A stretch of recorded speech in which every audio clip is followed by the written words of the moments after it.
Best health insurance plan of 2026। अगर 2026 में आप भी अपने लिए और अपने परिवार के लिए एक बेस्ट हेल्थ इंश्योरेंस प्लान की तलाश में हैं, तो आज का ये पूरा वीडियो आपके लिए होने वाला है। सिर्फ कम प्रीमियम होना किसी भी हेल्थ इंश्योरेंस प्लान सेलेक्ट करने का कोई क्राइटेरिया नहीं हो सकता। तो आज के इस वीडियो में मैं आपसे ये डिस्कशन करने वाला हूं कि 2026 का जो बेस्ट हेल्थ इंश्योरेंस प्लान होगा, उसमें अगर ये 10 फीचर्स आपने चूज कर लिए, सेलेक्ट कर लिए, तो आपका जो हेल्थ इंश्योरेंस प्लान है वो best health insurance plan of 2026 होने वाला है। और हो भी क्यों ना, जब भी अपने लिए और अपने परिवार की बात आती है तो हम अपने परिवार को दी बेस्ट देना चाहते हैं। चाहे वो एजुकेशन हो, चाहे वो ट्रीटमेंट हो, या और कोई लग्जरी हो। तो जब हेल्थ इंश्योरेंस की बात आती है तो हम इसमें पीछे कैसे रह सकते हैं। तो हेल्थ इंश्योरेंस में भी आज हम डिस्कशन करेंगे कि कैसे हम अपने परिवार को the best health insurance plan दे सकते हैं 2026 में। तो नमस्कार दोस्तों, मेरा नाम दीपक जैन है और मैं हूं founder infinity gains LLP. Health insurance is not just premium saving. A small discount today can turn into a big expense at claim time. तो अगर आपने सिर्फ इस सोच के साथ हेल्थ इंश्योरेंस प्लान को सेलेक्ट किया कि मुझे सस्ता प्रीमियम लेना है, तो हो सकता है हेल्थ इंश्योरेंस प्लान परचेज करते समय तो वो सस्ता महसूस हो, लेकिन ऐसा हेल्थ इंश्योरेंस प्लान क्लेम के समय पर बहुत महंगा साबित होगा। 10 मस्ट हैव फीचर्स। अगर आपको अपने हेल्थ इंश्योरेंस प्लान को 2026 का बेस्ट हेल्थ इंश्योरेंस प्लान बनाना है, तो ये 10 फीचर्स को नोट कर लीजिए। फर्स्ट, सबसे पहले पॉइंट की बात करते हैं। No room rent restriction, choose any room without penalty. अक्सर ये देखा गया है कि काफी सारे हेल्थ इंश्योरेंस पॉलिसीज के अंदर रूम रेंट को लेकर कैपिंग होती है। 1% of the some insured, 2% of the some insured. इसी तरीके से आईसीयू को लेकर भी कैपिंग होती है, 1% ऑफ द सम इंश्योर्ड या 2% ऑफ द सम इंश्योर्ड। कुछ हेल्थ तो इंश्योरेंस प्लान तो ये भी कहते हैं कि हम आपको ट्विन शेयरिंग रूम देंगे। अब कहने को ये पॉइंट बहुत छोटा लग सकता है, बट अगर आपके प्लान के अंदर रूम रेंट को लेकर रेस्ट्रिक्शन हुआ या कैपिंग हुई, और सपोज करिए आपने उससे अपग्रेडेड रूम हॉस्पिटल में ले लिया, तो बाकी के जितने भी खर्चे हैं, चाहे वो डॉक्टर फीस हो, या वो एनेस्थीसिया चार्जेस हो, या वो ट्रीटमेंट, जो ओवरऑल आपका जो भी खर्चा है, वो सब खर्चा उसी रेशो में, उसी प्रोपोर्शनेट में आपको कटकर मिलेगा। तो बेहतर ये होगा कि आपके हेल्थ इंश्योरेंस प्लान के अंदर किसी भी प्रकार की कोई रूम रेंट कैपिंग नहीं होनी चाहिए। पॉइंट नंबर 2 की बात करते हैं। No copayment, 100% claim should be paid by insurer. No copayment का क्या मतलब है? सपोज करिए आपने 10 लाख रुपए का हेल्थ इंश्योरेंस बाय किया। आपके हेल्थ इंश्योरेंस प्लान के अंदर 10% का को पेमेंट का क्लॉज है। अब होगा ये, खुदा ना खास्ता, अगर 2 लाख रुपए का क्लेम आ गया, तो 10%, 2 लाख रुपए का 10% आपको खुद की पॉकेट से बियर करना होगा, और रिमेनिंग जो अमाउंट है वो इंश्योरेंस कंपनी हॉस्पिटल को पे करेगी। अब नो को पेमेंट या को पेमेंट लोग क्यों लेते हैं? लोग इसलिए ले लेते हैं क्योंकि प्रीमियम कम हो सकता है अगर आप ये ऑप्शन चूज करते हैं, सेलेक्ट करते हैं। तो बेहतर ये होगा कि आपके हेल्थ इंश्योरेंस प्लान के अंदर किसी भी प्रकार का कोई को पेमेंट क्लॉज नहीं होना चाहिए। अब बात करते हैं पॉइंट नंबर 3 की। No sub limits, no caps on diseases, surgeries और ट्रीटमेंट्स। तो काफी सारे हेल्थ इंश्योरेंस प्लान के अंदर इस प्रकार का कैपिंग हो सकता है कि अगर आपको स्टोन हो गया तो हम 30,000 से ज्यादा पे नहीं करेंगे। कैटरेक्ट हो गया तो 50,000 से ज्यादा पे नहीं करेंगे। रोबोटिक सर्जरी में हम 1 लाख से ज्यादा पे नहीं करेंगे। तो ऐसी किसी भी प्रकार की कोई सब लिमिट्स, कोई कैपिंग किसी भी सर्जरी या ट्रीटमेंट पर नहीं होनी चाहिए। तो हो सकता है कि अगर आपने इस तरीके की सब लिमिट वाला प्लान बाय कर लिया, परचेज कर लिया, तो वो परचेज करते समय तो आपको सस्ता महसूस हो, लेकिन क्लेम के समय पर इस प्रकार का जो प्लान है वो आपको काफी महंगा महसूस हो सकता है। पॉइंट नंबर 4 की बात करते हैं। Consumables cover gloves, mask, syringes and all essential consumables must be cover. Consumables cover का क्या मतलब है? हमने कोविड के दौरान पर देखा कि हॉस्पिटल्स के अंदर ग्लव्स, पीपी किट, सिरिंजेस, ऐसे काफी सारे आइटम्स हैं जो कि ट्रीटमेंट के दौरान हॉस्पिटल में यूज किए जाते हैं। पुरानी हेल्थ इंश्योरेंस पॉलिसीज की अगर बात करें तो उसमें ये कवर नहीं हुआ करता था।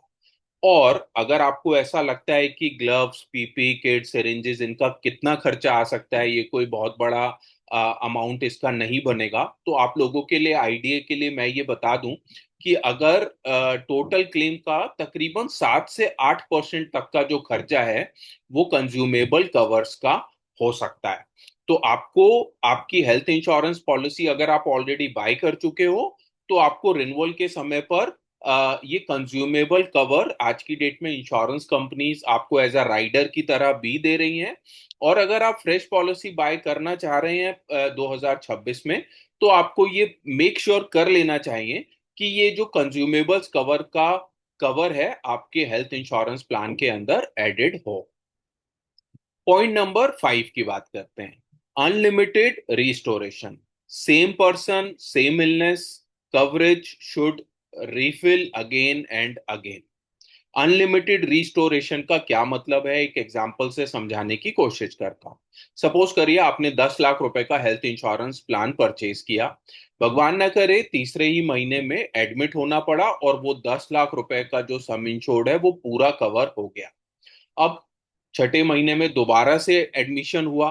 अब लेकिन आप तो बोलेंगे कि जो सम इंश्योर्ड है वो तो पूरा खत्म हो चुका है, एग्जॉस्ट हो चुका है। पर अगर आपके प्लान के अंदर अनलिमिटेड रिस्टोरेशन का ऑप्शन है, तो अगर 6 महीने बाद दोबारा से भी एडमिशन होना होना पड़े, तो 10 लाख रुपया आप अगेन यूज कर सकते हैं। इसी तरीके से आप अनलिमिटेड टाइम्स रिस्टोरेशन बेनिफिट का फायदा उठा सकते हैं। सिंपल शब्दों में बात करूं तो पानी का ग्लास है, खाली हो गया, इंश्योरेंस कंपनी ने दोबारा से उस पानी के ग्लास को भर दिया। और ये जो कवरेज है सेम पर्सन सेम इलनेस में भी अब आपको कवरेज मिल जाता है। तो अनलिमिटेड रिस्टोरेशन में कोई एडिशनल प्रीमियम आपको पे नहीं करना होता, और किसी प्रकार का कोई हिडन क्लॉज भी इसमें मोटे मोटे तौर पर नहीं होता। पॉइंट नंबर 6 की बात करते हैं। High no claim bonus, at least 100% increase in sum insured every year. तो जब हम बात करते हैं हाई नो क्लेम बोनस की, तो आज की डेट में अब मार्केट में ऐसे प्लान अवेलेबल हैं जहां पर कि आपका जो सम इंश्योर्ड है वो अनलिमिटेड रहता है। यानी कि अगर आपका 10 लाख का क्लेम आया तो मिल जाएगा, 20 लाख का क्लेम आया तो मिल जाएगा, 50 लाख का क्लेम आया मिल जाएगा, 100 लाख का क्लेम आया तो भी मिल जाएगा। अब बड़ी बात यह है कि एक तो इस तरीके के प्लान अवेलेबल है, बट अगर फिर भी आप ऐसे प्लान चूज करते हैं जहां पर आपका सम इंश्योर्ड है, सपोज करिए आपने 10 लाख का सम इंश्योर्ड ऑप्शन चूज किया। अब 1 साल पॉलिसी चली। आज की डेट में ऐसे प्लान्स अवेलेबल हैं जहां पर 100% इंक्रीज आपको मिल जाता है। यानी 10 लाख की पॉलिसी 1 साल चली, अगले साल पॉलिसी का जो रेनुअल होगा वो होगा 10 लाख प्लस 10 लाख।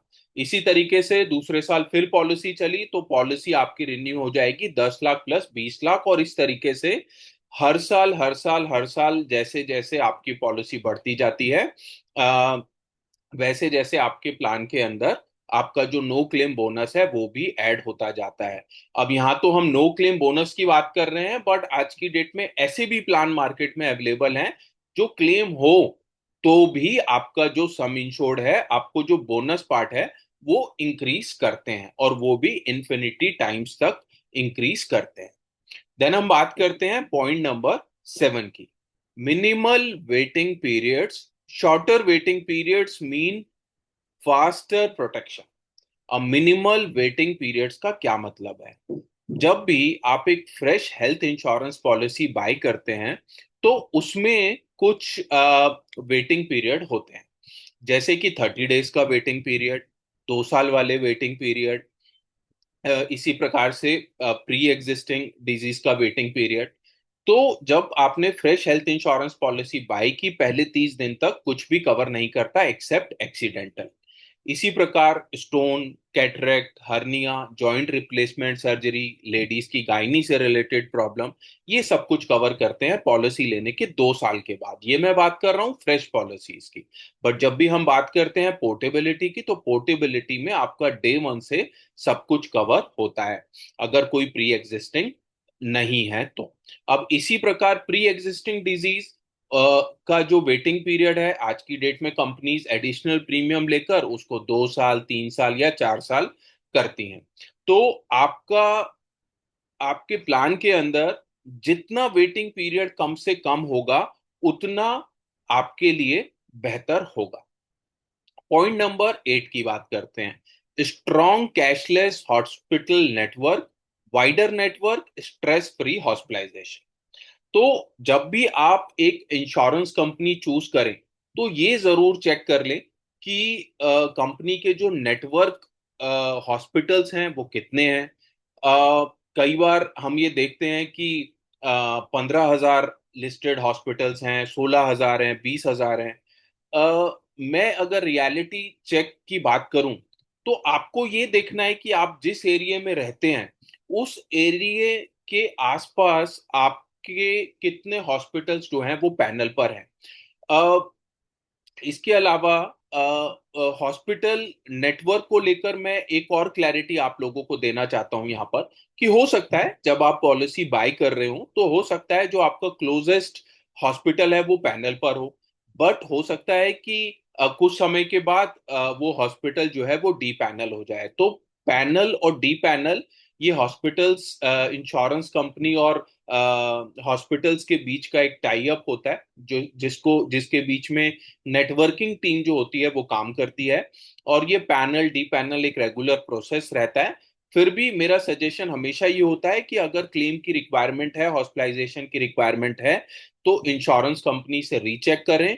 और हॉस्पिटल अगर पैनल पर है और ब्लैक लिस्टेड अगर नहीं है, तब ही आप उस हॉस्पिटल के अंदर ट्रीटमेंट के लिए जाएं।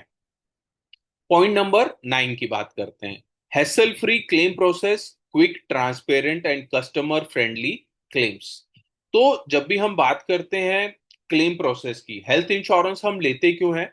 इसलिए लेते हैं सो दैट फ्यूचर में कभी भी अगर ऐसा कोई इवेंट हो, अनफोर्सीन इवेंट हो, तो वहां पर क्लेम की अगर रिक्वायरमेंट पड़े, तो ऐसी इंश्योरेंस कंपनी के साथ हम जुड़े हों, ताकि हमें हैसल ना हो बिल्कुल भी। क्योंकि आप ये मान के चलिए कि एक तरफ तो परिवार परेशान है कि उनका जो पर्सन है, जो फैमिली मेंबर है, वो परेशान है अपनी बीमारी की वजह से, अपने ट्रीटमेंट की वजह से।